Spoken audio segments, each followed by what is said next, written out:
पिता पुत्र पवित्र आत्मा की स्तुति हो आदि से सदा सर्वदा ही आमीन।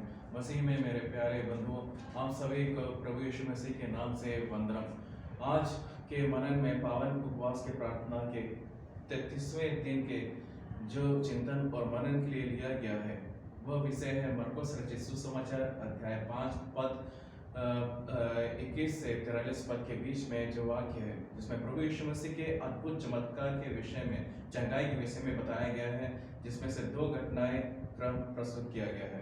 पहला मृत्यु लड़की, दूसरा एक रोगी स्त्री जिसके विषय में बताया गया है। यशायाह के 40वें अध्याय के 28 से 31 पद में हम पाते हैं, जब हम प्रार्थना और उपवास में अपना जीवन परमेश्वर के सम्मुख रखते हैं तो हमारा जीवन जो है आत्मिकता में मजबूत होता है और हमें परमेश्वर नए सामर्थ में आगे बढ़ाता है। उसी तरह हम ऑर्थोडॉक्स कलीसिया के इस महान पावन उपवास के अवसर पर हम देखते हैं तो इसमें 7 पायदान जो सिद्धांत है हम देखते हैं। पहला हम देखते हैं स्वयं का मूल्यांकन करना, दूसरा अनुदान या विनती करना, और तीसरा जो है प्रतिज्ञा लेना, पुकार के कहना या कन्फेशन करना, और पांचवा हम देखते हैं पाप मोचन, और छठा हम देखते हैं पवित्र बलिदान को ग्रहण करना, और सातवां हम देखते हैं पश्चाताप करना। इन 7 पायदानों के अनुसार इस पावन उपवास को हम प्रारंभ करते हैं। इन्हीं सिद्धांतों के अनुसार ही हम अपने महान इस पवित्र में उपवास को आगे बढ़ाते हैं। पुराने नियम में हम अगर देखते हैं तो मूसा नबी ने जब अपने आज्ञाओं को लेने के लिए, इस्राएलियों के जनों के आज्ञाओं को लेने के लिए सीनै पर्वत पर परमेश्वर के सम्मुख उपस्थित हुआ, तो उस समय से मूसा ने परमेश्वर के सन्निधि में 40 दिन 40 रात वहाँ पे बिताया। उसी तरह हम देखते हैं निनवे के लोगों ने अपने पापों के पश्चाताप करते हुए 40 दिन 40 रात तक उपवास किया और अपने पापों से मोचन पा के अपने पूरे नगर को बचाया। इसी तरह दानियल परमेश्वर का जन था, नबी था, वो 21 दिन तक परमेश्वर के सन्निधि में रह के उपवास और प्रार्थना किया, जिसके द्वारा हम देखते हैं कि प्रेशिया के राजा के द्वारा जो प्रताड़ित किया जाता था, जो परमेश्वर के विरुद्ध में खड़े होके उससे प्रताड़ित करता था, लेकिन परमेश्वर के सामर्थ में आके दानियल ने उनके बीच में खड़ा हुआ। इसी तरह नए पुराने नियम में कई ऐसे अद्भुत कार्यक्रम हम देखते हैं जो प्रार्थना और उपवास के विषय में विशेष करके हम पाते हैं। इसी तरह नए नियम में प्रभु यीशु मसीह के मनुष्य अवतार के पश्चात जब वो अपने सुसमाचार को प्रारंभ किया, उस समय हम देखते हैं कि परमेश्वर ने प्रभु यीशु मसीह को सामर्थ दिया और अपने आत्मा में बढ़ के वो उपवास और प्रार्थना में लवलीन रह के 40 दिन 40 रात तक एक मरुभूमि मरुस्थल में रह के उपवास किया और शैतान के द्वारा उसे प्रताड़ित किया गया, लेकिन वो उस परीक्षा में विजय हासिल किया। उसके पश्चात उन्होंने अपने सुसमाचार का प्रचार को प्रारंभ किया। और नए नियम में जब हम मरकुस रचित सुसमाचार 5वें अध्याय के 21वें पद से 43 पद में हम जब देखते हैं कि प्रभु यीशु मसीह जब नाव से उतरे तो एक विशाल का जनसमूह उनके चारों ओर एकत्रित हुई, और आराधनालय के एक अधिकारी जो याईर नाम का एक व्यक्ति था, जो उसे देखकर उसे उनके पैरों तले गिरा, प्रभु यीशु मसीह के पैरों तले गिरा और विनती करने लगा। क्या कहा? मेरी छोटी बेटी मरने को है, कृपया चलकर उस पर हाथ रख कि वह बच जाए और जीवित रहे। वह उसके साथ चला और एक विशाल जनसमूह भी उसके पीछे बोली, यहाँ तक कि लोग उसके ऊपर चढ़ के गिरने लगे। इतने जन सैलाब उनके प्रभु यीशु मसीह के पीछे चल रहा था। याईर को हम देखते हैं कि आराधनालय का प्रधान या स्थान में रहने वाला व्यक्ति था। उसके सन्निधि में रहने वाले, उसके साथ उठ के बैठने वाले लोग यहूदी, फरीसी, सदुकी और ये जो प्रभु यीशु मसीह के शिक्षाओं को अवहेलना करने वाले, जो उनके शिक्षाओं को ना मानने वाले, उनके प्रभु यीशु मसीह को परमेश्वर का पुत्र ना मानने वाले लोग थे, उसे किसी तरह दंडित करना चाहते थे। लेकिन याईर के विषय में हम देखते हैं कि वो हर जगह जाने के बाद भी अंततः वो प्रभु यीशु मसीह के चरणों में आके गिर के घुटने में टेक के परमेश्वर से, प्रभु यीशु मसीह से विनती और याचना करता रहा।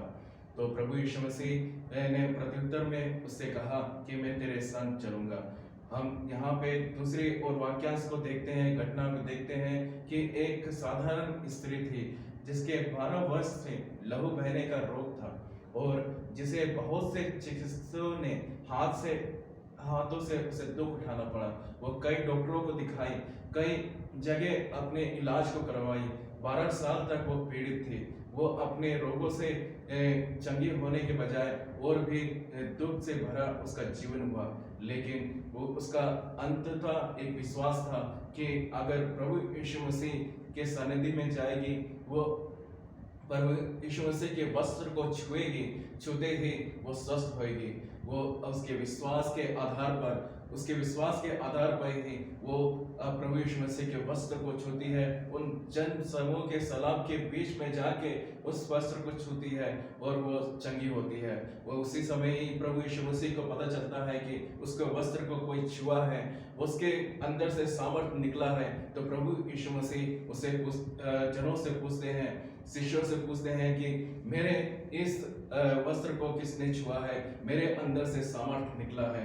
लेकिन वहां पे खड़े शिष्य लोग ने उनसे कहा कि नहीं, इतने जन सैलाब के समूहों के बीच में कितने लोगों ने तुझे छुआ है, तेरा सामर्थ किसके बीच में क्या है, ये कहना मुश्किल है। लेकिन प्रभु यीशु मसीह के मध्यस्थता में आके वो 12 वर्ष से रक्तस्राव स्त्री जब चंगी हुई थी, उस समय वो परमेश्वर के प्रभु यीशु मसीह के चरणों में गिर के वो स्वीकार करती है, प्रभु यीशु मसीह मैंने ही तेरे वस्त्र को छुआ, मैंने ही विश्वास करके उसे स्मरण किया ताकि मैं चंगी हो सकी। परमेश्वर का महान इस योजना था कि कितने ही लोग आज के समाज में डरे भटके रहते हैं, अपने विचारों से, अपनी बुद्धि शक्ति से आगे बढ़ना चाहते हैं। लेकिन आज हम देखते हैं कि परमेश्वर की योजना आज भी कार्यरत है। हम जहाँ भी देखते हैं, आज कोरोना महामारी में भी कितने ही इस रोगों से मुक्त पाने के लिए श्रमित है, लेकिन आज हम सुरक्षित हैं। आज के दिन में तो परमेश्वर का एक अनुग्रह है, वो हमारा विश्वास है। इसी तरह यायर की बच्ची जो उनके जनों ने आके बताया कि गुरु को अब आगे मत भेजिए, उन्हें परेशान मत करिए क्योंकि उनकी बेटी मर चुकी है। लेकिन परमेश्वर का अद्भुत कार्य वहां भी देखने को मिलता है। प्रभु यीशु मसीह ने वहां उनसे कहा, नहीं, तुम्हारी बच्ची मृत्यु नहीं हुई है, वो सोई हुई है। परमेश्वर मृतकों को भी जिलाने वाला है। परमेश्वर उस अद्भुत कार्य को करने वाला है जहाँ पे व्यक्तियों का सोचना बंद हो जाता है। जहाँ पे हम सोचना बंद कम कर देते हैं, वहाँ पे परमेश्वर अपने सामर्थ्य से उन्हें आगे बढ़ाता है। परमेश्वर चाहता है कि आज के इस उपवास, इस पावनमय पवित्र समय में हम अपने उपवास को, अपने जीवन को शून्य अवस्था में लेके आए। जिस तरह गौतम बुद्ध ने अपने शिष्यों को सिखाया कि अपने उस ज्ञान को निर्वाह को प्राप्त करने के लिए अपने जीवन को शून्य अवस्था में लेके आना।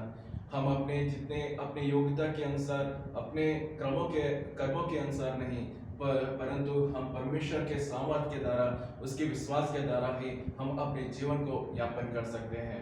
यहाँ पे हम पवित्र उपवास में उपस्थित हुए हैं, जहाँ पे हम पाते हैं कि अपने जीवन को इवैल्यूएट करना, हमें अपने जीवन को मूल्यांकन करना, हमें अपने जीवन से परमेश्वर के सन्निधि में रह के विनती करना, हमें अपने पाप मोचन के लिए प्रार्थना करना, अपने किए हुए कामों के लिए प्रायश्चित करने का अवसर है। ये समय है, पवित्र समय, जो अंतिम इस पीड़ा के ही अवसर पर हम मिले हुए समय को अपने जीवन में उसी तरह ही चाहें जिस तरह परमेश्वर हमारे जीवन को चाहता है, ताकि हम परमेश्वर को अपने जीवन को उसी तरह सौंप सकें जिस तरह परमेश्वर ने प्रभु यीशु मसीह से प्यार किया, अपने पहलौठे पुत्र को इस लोक में भेजा ताकि हम अपने पापों के मोचन से मुक्त हो सकें। और प्रभु यीशु मसीह भी हमसे उतना ही प्यार किया। क्या हमारा फर्ज बनता है कि हम परमेश्वर के उस योजना में हम शामिल हो सके, हम उसके पद चिन्हों से चल सके, क्या हम इस अंधकार रूपी लोक से हट के उस प्रकाशमय लोक में प्रवेश करने के लिए अपने जीवन को बदल सके। उस अद्भुत कार्य में जो प्रभु यीशु मसीह ने अपने सुसमाचार के प्रचार में किया, क्या आज हमें उसे करने में या हमें देखने में हमें सामर्थ्य मिलेगी? क्या उस योजना में हम शामिल हो सकते हैं? क्या परमेश्वर का ये योजना है कि हम उसके लायक बन सके?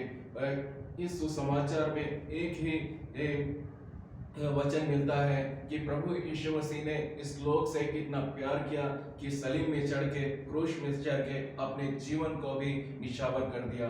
हमें अपने जीवन का कर्तव्य है कि हम अपने जीवन को परमेश्वर के नाम से समर्पित करें। हम अपने लक्ष्य को परमेश्वर के लिए ही समर्पित करें।